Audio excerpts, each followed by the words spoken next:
증조할머니는 떡보살이라 불리는 유명한 무당이었다. 이번 이야기는 모과나무와 문둥병 귀신에 대한 이야기야. 모과는 생으로는 먹을 수 없는 과실이야. 대신 약재로 쓰거나 잘만 쓰면 효용성이 무궁무진해. 입덧이나 설사 감기에 아주 뛰어난 효능을 보였고, 특히 도드라지는 것은 통증을 완화시키는데 탁월하다는 거지. 술을 부어 숙성시켜서 먹으면 몸에 열도 오르고 통증 완화 효과도 뛰어났어. 목에 좋아서 모과라고도 불렀고, 설화 중에 성우라는 스님을 공격하던 뱀이 떨어진 목과에 죽었다고 성우과라고도 불렀다네. 울퉁불퉁 못생겨서 심성이 못난 사람을 모과심성이라고 놀리기도 했대. 점촌 흥덕동에는 모과나무가 마당에 한 그루씩 집집마다 많았다고 해.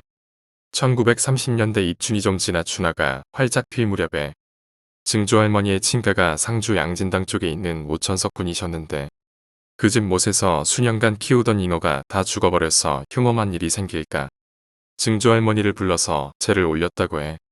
몸물도 다 퍼내고 새로 갈아낸 후에 연꽃 하나 띄우고 새로 잉어를 풀었다고 해. 친가 쪽 집은 잘 살아서 사례로서 한섬을 가는 길에 노새가 끄는 마차에 태워보냈다는데, 돌아가는 길에 양진당 쪽 마부 어르신 한 분하고 말국가리 청년 한 명과 증조할머니 이렇게 셋이 오게 되었어. 근데 그 말국가리 청년이 가려움증이 심한지 오는 내내 자신의 배고 목이고 등이고 벅벅 긁어대더라네. 증조할머니께서 걱정이 돼서 마차를 세우고 길퉁이에 쑥이랑 개망초풀을 따다 갈아선 발라줬다고 해. 그래도 차도가 좋지 못해서 결국 마차 안에서 쓰러져 버렸대. 증조할머니 댁에 도착과 동시에 되돌아가지 못하고 치료를 받게 됐어. 집에 있던 증조할아버지와 마부가 쓰러진 말국가리 청년을 들어다가 빈방 한켠에 뉘었어. 날이 지나고 보니 긁은 곳은 살 안에서 구열이 나고 굶어버려 상처가 흉하고 고통이 끔찍한지 말국가리 청년이 밤낮으로 잠을 못 자길래 증조할머니께선 목과로 술을 담궈서 먹였어. 그러자 신기하게도 이내 편안해졌다고 해. 통증이 가라앉고 술 덕에 열이 올라오면 냉수를 담아둔 장독대 뚜껑을 드러내 말국가리 청년 배에 올리고 열을 식혔다고 해. 그러니 겨우 잠을 잤다고. 그렇게 나흘이 지나고 차도가 좀 나아지는가 싶었는데 오후만 지나면 또 가려워서 난리도 아니었어. 결국 담궈둔 모과주를 2통이나 더 꺼내놓고 머리맡에 두니 아플 때마다 꺼내먹고 겨우 잠을 청했다고 해.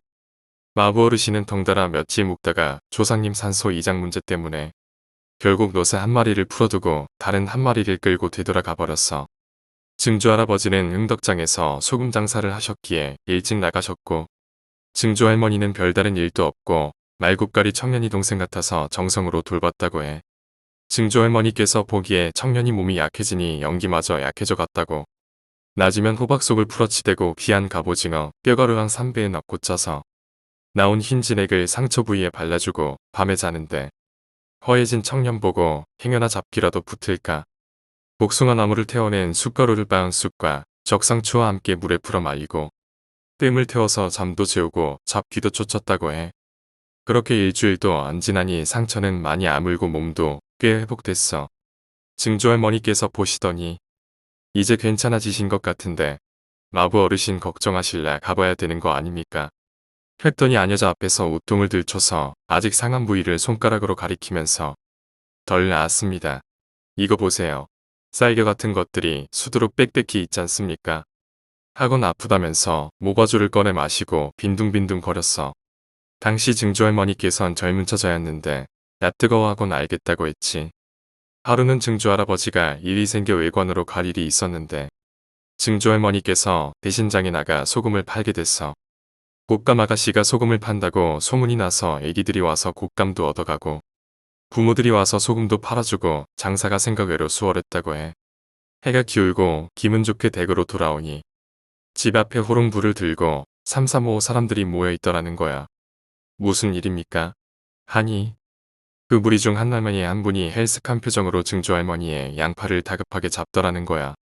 알고 보니 자기들은 건너 사는 가족인데 귀신이 손녀를 잡아갔다고 찾아달라고 하셨다더라고. 처음엔 자신만 본 줄 알았는데 가족들이 하나같이 봤다는 거야. 아무리 잡기로서니 사람을 잡아간다는 것은 본 적도 없고 들은 적도 없어서 혹시 그 손녀가 귀가 허해서 영이 들려서 나갔거나 웅병이거나 아니면 자신처럼 신기가 있어서 신내림을 느낀 걸지도 모르겠다 싶어서 그 사람들 집으로 가봤다고 해. 웬 커다란 모과나무 한 그루가 마당에 있는 집이었대. 집안에 나쁜 영은 보이지 않고 그 집안을 두루 돌아다니면서 어디가 연기가 강한가 싶어서 둘러보니 희끄물에 잘 보이지도 않는 오래된 영들이 나무를 타고 놀고 있는데 해로운 영도 아니고 달콤한 모과향을 맡고 모인 동저들이었다네. 증조할머니가 나무를 쓱 만지니 따뜻한 것이 괜찮았다고. 신부가 못된 영이나 잡기라면 시리도록 찬 것이 송연하다고 그러더라고. 그 집 가족은 마을 사람들을 대동해서 송진에 불을 태워 횃불을 들고 아이를 찾으러 나가고 증조할머니는 이대로는 아무것도 안 되겠다 싶어서 집으로 돌아와서 호롱불을 들고 아이를 찾는 걸 도우러 나가려는데 말굽갈 이 청년의 신발에 웬 흙이 많이 묻어 있더라는 거야. 그래서 청년방의 문을 열어보니 청년은 옷통을 벗고 자고 있는데 다 먹어가는 목과주가 한가득 채워져 있고 방 안은 술 냄새로 가득했다고 해. 그래서 말굽갈이 청년을 깨워다가 흔들어 묻는데 술에 진득하니 취해서는 정신이 있나. 대답도 못하고 헬렐레하고 있어서 증조할머니가 느낌이 이상하여 떠기를 살짝 때리니 조금 정신이 들더래. 그래서 냉수한 사발을 들고 와서 어디 다녀왔냐고 하니 기억이 없다고 하더래. 자신은 잠만 잤다면서 요전에 매번 아플 때마다 목과주를 마시더니 하루에 깨어있는 시간보다 취해있는 시간이 많았던 탓인지 청년은 지금이 낮인지 밤인지도 모르고 정신도 못 차렸어. 그래서 옷을 입게 하고 세수를 하게 한 뒤 청년도 같이 횃불을 들고 나섰어.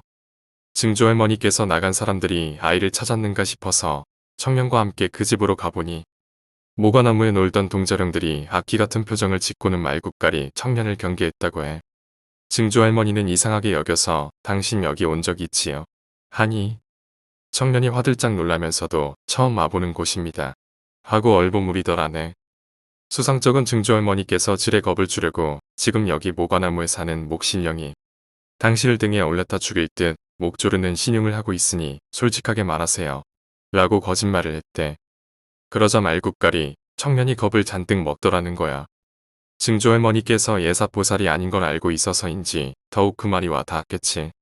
실은 아가씨 댁에 모과주를 다 먹은 것이 죄송하여서 몰래 모과서리를 하러 왔었습니다라고 했어. 아까 모과주가 다시 가득 차있던 게 납득이 됐지. 그게 다예요? 하고 물으니 고개만 끄덕끄덕하고 등에 붙은 귀신 좀 떼주십시오. 하고는 서둘러 집을 나가려고 했대. 할머니는 대충 거짓으로 손을 휘저어 읍을 하는 척하고는 청년과 집을 나섰대. 밖에 나오니 마을 사람들이 애를 들쳐업고 오는데 증조할머니께서 어디서 찾으셨냐고 물으니 담벼락 뒤에 하천이 있는데 거기에 버려져 있더라. 업은 애를 보여주는데 호롱불로 살펴보니 머리에 돌 같은 걸로 찍었는지 움푹 패여 피를 흘리고 있었고 옷은 어디 갔는지 애비가 우통을 벗어 애기를 둘둘 감았어. 애가 간신히 정신이 들어서 말굽갈이 청년을 보더니 기겁하면서 거품을 물더니 발발 떨면서 하는 말이 증조할머니의 예상보다 충격적이었대. 그 여자아이는 13살 즈음 돼 보였는데 자신과 5살 배기 동생이 목과나무 밑에서 목과를 주스며 놀고 있었는데 저 아저씨가 넘어왔다고 해. 상처가 고운 곳이 아물어 흉측한 상처가 여기저기 나 있는 사내가 담을 넘어 들어오니 얼마나 겁이 났겠어.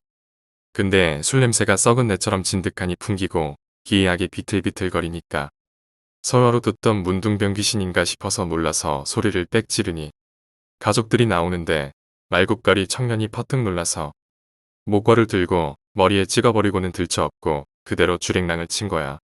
문둥병 귀신이 애를 업어갔다면서 귀신이 손녀를 잡았다고 말이 나온 거지. 마을 사람들이 금세 뒤쫓아 나왔는데 가로등 없는 시절의 밤길도 어둡고 골목이 좁아 금세 놓치고 말았다고. 그 뒤로 기절해 있던 소녀가 정신을 차리고 일어나 보니 치마는 벗겨져 있고 아랫도리와 젖가슴은 시퍼렇게 멍이 들어서 아팠다고 해. 너무 겁이 나고 주인은 어둡고 무서워서 숨죽여 있는데 횃불 소리랑 자기 이름을 부르는 소리가 들려서 고래고래 고함을 지르니 사람들이 찾아낸 거야. 그 얘기를 듣고 사람들은 여자아이가 저 청년에게 강간을 당했다는 걸 알 수 있었어. 말굽갈이 청년은 도망가려 했고 마을 사람들은 쫓아갔는데 말굽갈이 청년이 성급히 도망가다가 그 집 목과나무 가지에 찔려버렸어. 목에 피분수가 있는 걸 부여잡고 나뒹굴었다고 해. 증조 할머니께서 황급히 적삼을 찢어 목을 감고는 마을 사람들이 매질을 하려는 걸 말렸다고.